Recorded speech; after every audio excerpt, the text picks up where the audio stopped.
what are some of the things you would want to know before you went and invested in a property of any sort? What are some of the questions you would want to ask about this particular property? So I'll give you an example to start us off because we're obviously a little bit shy. Things like, a question I often get, should I buy a house or should I buy a unit? You know, is it better to buy a house or better to buy a unit? So they're the sort of things I'm after from all of you tonight. So what are some of the other questions you would want to know before you went and bought a property? Some property-based questions. Yes, sir? Location. Location. What do you mean by location? So I'll buy something up in Bondi Beach or maybe just down south. Yep. So, you know, is it beach? If it's not on the beach, does it mean it's a bad property? Not necessarily. Yep. So, you know, it could be, you know, near shopping centres, infrastructure, that sort of thing. What else would you like to know about the property? How close to the main? Potential for growth. And what was yours? How close to the main city? How close to the city? Yep. So close to a population base. And sorry, what was the other one at the back? Sorry? Potential for growth. Potential for growth. Then how do you know if it's going to have potential for growth?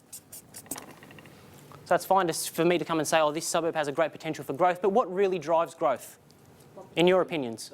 Demand. The market, sorry, someone said?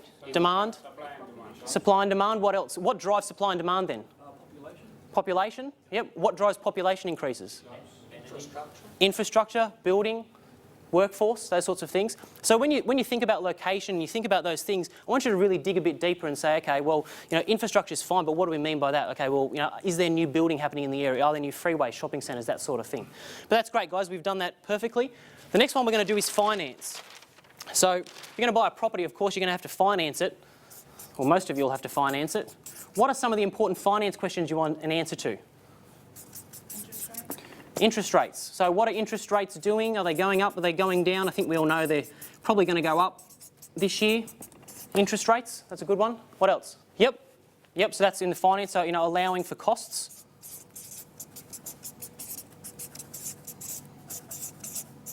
A good one, you know, we get a lot is, should I fix the loan or should I leave it variable? Now, it's changing obviously all the time with the rates at the moment. That's a common question.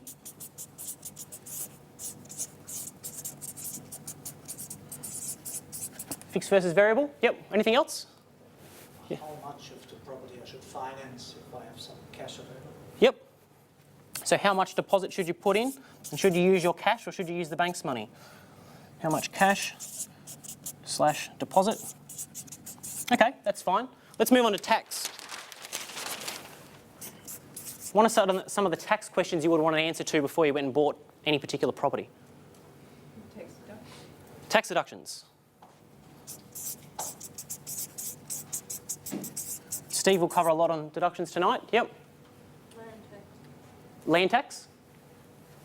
So what's your liability for land tax? How does it work in different states? Again, Steve will cover a lot of that tonight. Other tax questions? And capital gains tax if you sell it. Yep, capital gains. How does capital gains work if you buy it in your own name, if you buy it in a company, if you buy it in a trust? Again, Steve will cover all those answers for you tonight. Another common one we get a lot of the time, Steve, is what? Whose name should you buy it in? Whose name should you buy it in? So should you buy it 50-50 with your partner if you have a partner? Should you buy it, you know, 90% in the husband's names, 1% in the wife? Should you buy it in a trust? Trusts have been very popular over recent years. Should you buy it in a self-managed super fund? So whose name is a very important one. And once again, our resident accountant, Steve, will cover all of that. Okay, that's great. There's probably a few more, but that's the majority of them. All right, now finally you. What questions do you need to ask yourself or your partner before you went and invested in property? Is my job secure? Is my job secure? It's a good one.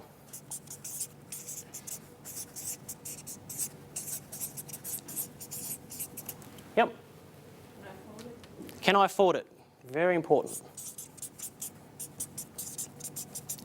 We're very much a believer at Prowealth that you know, you shouldn't go and invest if you have to then cut back on everything, because you can try and cut back for a while and stop going out to dinner and stop buying the kids things, but they'll only last so long. So very important one, that can you afford it now, and can you afford it if the rates did move up 1%? You don't want to be forced to sell it too quickly. So what are some of the other questions you want to ask yourself or your partner? How do you get started? How to get started? Yep.